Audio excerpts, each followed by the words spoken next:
একটা নেশাখোর ছেলে মাস্তানি করে, গুন্ডামি করে, গাঁজা মদ সিগারেট সবকিছুই খায়, খারাপ বন্ধুদের সাথে মিশে। ছেলেটার বাবা মা থাকা সত্ত্বেও ছেলেটা নিজেকে এতিম মনে করে। যেদিন থেকে ছেলেটার বুদ্ধি হয়েছে, ছেলেটা সেই জিনিসটাকে নিয়ে বেশি আশা করে, সেই জিনিসটাকে বেশি চায় যেটা তার কপালে নাই, সেটাকেই বেশি চায় যেটা সে কখনোই কোনোদিনই পাবে না। সেই ছেলেটা আর কেউ নয়, সেটা হচ্ছে আমি। হ্যাঁ, আমি আমার লাইফ সম্পর্কে আপনাদেরকে অল্প একটু আজকে বলতে চাই। আমি সেটাকেই হারাই যেটাকে আমি সর্বপ্রথমে চাই, হোক সেটা পছন্দের জিনিস, ভালোবাসার মানুষ, হয়তো বা অন্য কিছু। হ্যাঁ ভাই, আমি গাঁজা খাই, মদ খাই, সিগারেট খাই, আমি খারাপ ছেলে, আমি ভালো ছেলে না। আমি এমন কথা কখনোই বলতে চাইনি, তারপরেও আজকে বলতেছি। আমি একজন কুকুর, আমি একজন রাস্তার কুকুর। কুকুরের থেকেও বেশি কিছু হলে ওইটা আমি। আমার বাবা মা আমার কাছে মৃত ভাই। আমি কখনো ভালো কিছু ডিজার্ভ করি না। আমার কাছে সবাই মৃত, এমনকি নিজের কাছে নিজেই মৃত। তাহলে আমার কেউ কি থাকবে? আমি একজন এতিম। আমার কোনো স্বপ্ন নাই, আমার কোনো ইচ্ছে নাই, আমার কোনো বাঁচারও ইচ্ছে নেই। আপনাদের মধ্যে গল্প দিতে দিতে হয়তো একদিন হারিয়ে যাব না ফেরার দেশে। কেউ কি খোঁজ নিবে আমার? কেউ খোঁজ নিবে না। এই তো কুকুরটা হারিয়ে গেছে, এই তো অনারটা হারিয়ে গেছে,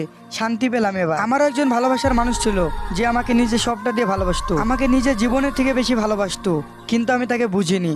আমাকে সব থেকে বেশি সে ভালোবাসতো। সে আমাকে ভালো পথে আনতে চাইছিল, আমি ভালো পথে আসিনি। সে আমাকে ভালো করতে চাইছিল, ভালোবাসতে চাইছিল, কিন্তু আমি তার ভালোবাসাকে বুঝিনি। আমি বেঈমান ভাই, আমার মতো ছেলের বাঁচার অধিকার নেই। আমি অনেক ভুল করেছি ভাই, আমি পাপ কাজ করে ফেলেছি, আমি তার জীবনকে নষ্ট করে ফেলেছি। সে যাবার আগে বলেছিল আমি পৃথিবীর শেষ প্রান্তে, ধ্বংসের প্রান্তে গিয়েও আমি বলবো তোমাকে ভালোবাসি। আমি তাকে বুঝতে পারিনি, আমি ব্যর্থ, আমি সব জায়গায় ব্যর্থ, ভালোবাসার দিক দিয়ে, জীবনের দিক দিয়ে, সব জায়গা থেকে আমি তাকে শেষের কষ্টটা অনেক বেশি দিয়ে ফেলি। তার জন্য হয়তো বা সে আজকে চুপ হয়ে গেছে। তাকে একটা কথাই বলতে চাই, তুমি হয়তো আমার মৃত্যু কামনা কখনোই করো না, কিন্তু কখনো যদি তুমি জানতে পাও আমি মারা গেছি, তাহলে বলবা ইন্না নিল্লাহি ও নিল্লাহি রাজি। পাগলটা আজকে পৃথিবী ছেড়ে চলেই গেল। আমি যোগ্য হয়ে উঠতে পারি নাই, কিন্তু কখনো আমি তার ক্ষতিও চাই না ভাই। আমি বেঁচে থাকার আগ পর্যন্ত একটা দোয়াই করব, তার জীবনে পারফেক্ট মানুষ আসুক। আমি তাকে কখনোই ভালোবাসা দিতে পারি নাই, আমি কখনো তাকে আগলে রাখতে পারি নাই, তবে আমি চাই তার জীবনে ভালোবাসা দিক কেউ তাকে আমার থেকেও বেশি আগলে রাখুক। আর আমি তো তাকে কখনো আগলে রাখতে পারি না। আর কুকুরদের জন্য ভালোবাসা হয় না, কুকুররা কখনো ভালোবাসতে পারে না। কুকুররা সবসময় বেইমানি হয়, কারোর বাড়িতে গিয়ে খেয়েও তার সাথে বেইমানি করে। ঠিক তেমন আমি, যে আমাকে নিজের জীবনের থেকে বেশি ভালোবাসলো তার সাথে বেইমানি করলাম আমি। এতটা খারাপ আমি? নিজের বাসাটাও ছেড়ে দেবো আজকের পরে। আমি অনাথ ভাই, আমার কেউ নাই এই পৃথিবীতে। আমি কুকুর, আর কুকুরদের কেউ থাকে না। আমি কেন তার সাথে এমনটা করলাম? হয়তোবা সে আমার কষ্ট সহ্য না করতে পেরে চুপ হয়ে গেছে, কিন্তু কখনোই সে জানতে পারবে না তার সাথে আমি কেন এমনটা করলাম, তার সাথে কেন বেইমানি করলাম, তাকে কেন ছেড়ে দিলাম। হাজারো প্রশ্ন তার মনে হয়তোবা জেগে থাকবে, কিন্তু কখনোই সে জানতে পারবে না আমি এতগুলা কাজ, এতগুলা বেইমানি তার সাথে কেন করলাম। সে ছিল আমার প্রথম ভালোবাসা, তাকে আমি আগলে রাখতে পারিনি। এখন আপনারাই বলেন, এমন মানুষের কি বাঁচার অধিকার আছে?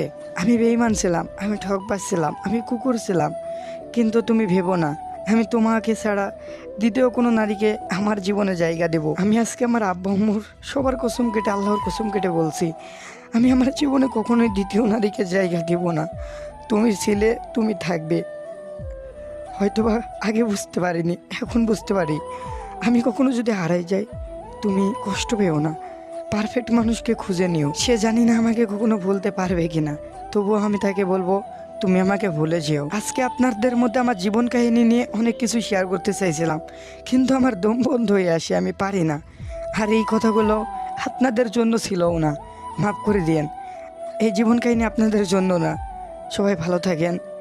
আর আপনাদের মধ্যে গল্প দিব, যেদিন দেখবেন গল্প একেবারে দেওয়া বন্ধ হয়ে গেছে অনেক দিন ধরে, ভাববেন আমি আর নাই। আর পারলে প্রিয়, তুমিও আমাকে মাফ করে দিও। যদি মন চাই কোনো দিন আইডিতে ঢুকে একবার পাগলটার খোঁজ নিও, বলবা তোমাকে অনেক ভালোবাসতাম, এটাই হবে আমার শান্তি। তো সবাই ভালো থাকেন, আল্লাহ হাফেজ। আসছিলাম নিজের জীবন কাহিনী বলতে, কিন্তু বলে ফেললাম একটি ছেলের জীবন কাহিনী। নিজেরটা বলতে পারলাম না, তবে একদিন বলবো ইনশাল্লাহ।